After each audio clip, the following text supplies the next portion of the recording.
सत श्री अकाल जी दोस्तों, स्वागत है तुहाडा YouTube channel Kuldeep auto electric centre ते। अज दी वीडियो लैके आए जी Jupiter IX 125 cc bs6 model. तो उन्होंने लाउणियां आपां हैंडल लाइटां। तो गड्डी दी लुक बहुत वधिया वा।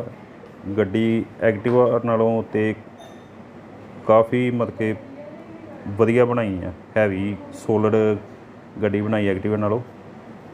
तो लुक वाइज मीटर पैनल वगैरह बहुत वधिया बनाए हैं।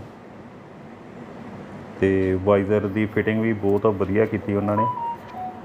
खुलदा फिट होंदा तो चलो औखा वा, पर यह भी काफ़ी वधिया फिटिंग, खड़का दड़का नहीं इस कोई होगा। तो बाकी वीडियो चंगी लगे तो लाइक कर दो, शेयर कर दो।